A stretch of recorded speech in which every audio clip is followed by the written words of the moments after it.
আজি এটা নতুন ভিডিঅ'লৈ আপোনালোকক স্বাগতম। আজি আমি এইটো ভিডিঅ'ৰ জৰিয়তে জনাই দিম যে দুটা আঁচনিৰ গুৰুত্বপূৰ্ণ খবৰ ওলাই আহিছে। আজিৰ দিনটোত কি দুটা আঁচনিৰ কি গুৰুত্বপূৰ্ণ খবৰ ওলাই আহিছে আমি এটা এটাকৈ আপোনালোকক জনাই দিম। ভিডিঅ'টো অলপ স্কিপ নকৰাকৈ সম্পূৰ্ণৰূপে শেষলৈকে চাই থাকিব। আৰু যদি আমাৰ চেনেলটোত নতুন হয় এনেবোৰ ভিডিঅ' চাবৰ বাবে চেনেলটো সাবস্ক্ৰাইব কৰি ভিডিঅ'টোত এটা লাইক কৰি দিব।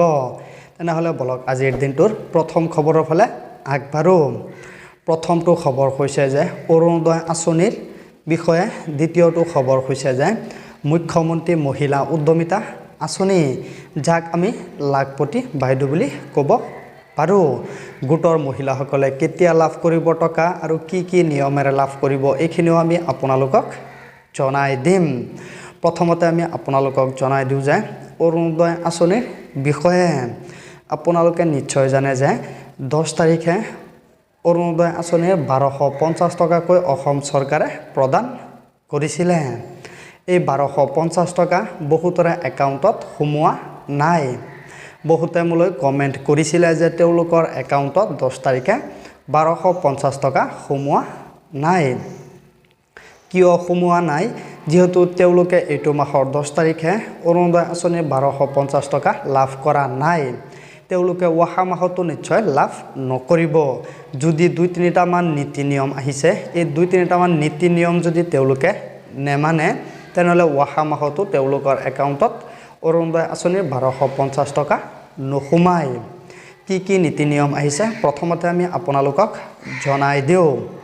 প্ৰথমটো হৈছে আপোনালোকে KYCটো কৰিব লাগিব। যদি KYCটো আপোনালোকে এতিয়ালৈকে কৰা নাই তেনেহ'লে সোনকালে আপোনালোকে KYCটো কৰি থ'ব লাগিব, নহ'লে অহা মাহৰ 10 তাৰিখেও আপোনালোকে অৰুণোদয় আঁচনিৰ 1250 টকা লাভ নকৰে। দ্বিতীয়টো হৈছে যে আপোনাৰ নামটো কি কৰ্তন হৈছে নেকি অৰুণোদয় আঁচনিৰ পৰা, সেইটো আপোনালোকে কেনেকৈ চাব পাৰিব।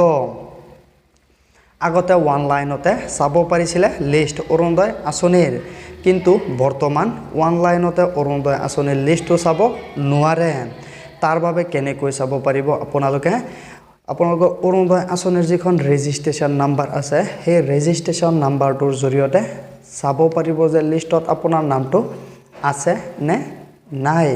যদি আপোনাৰ নামটো লিষ্টৰ পৰা কৰ্তন হয় তেনেহ'লে নতুনকৈ আবেদন কৰিব লাগিব। যদি আপোনালোকে লিষ্টটো চাব বিচাৰে কেনেকৈ চাব লাগে তেনেহ'লে এটা কমেণ্ট কৰি জনাই দিব। পৰৱৰ্তী ভিডিঅ'ত আমি আপোনালোকক দেখুৱাই দিম। এই দুটা কাম আপোনালোকে কৰিব লাগিব। KYCটো কৰি লওক আৰু আপোনালোকে চাব লাগিব যে আপোনাৰ নামটো আছে নে আপোনাৰ নামটো কৰ্তন হৈছে। এই দুটা বস্তু প্ৰথমতে আপোনালোকে চাই লওক। দ্বিতীয়টো হৈছে যে গোটৰ মহিলাসকলক 10,000 টকা কেতিয়া প্ৰদান কৰিব চৰকাৰে। এই সম্পৰ্কে নিশ্চয় আপোনালোকে বহুতো সংবাদ মাধ্যমত চাব পাৰিছে যে এপ্ৰিল মাহৰ 1 তাৰিখে চৰকাৰে 10,000 টকা সকলোৰে একাউণ্টত প্ৰদান কৰিব বুলি বহুতো সংবাদ মাধ্যমত ইতিমধ্যে ঘোষণা হৈছে।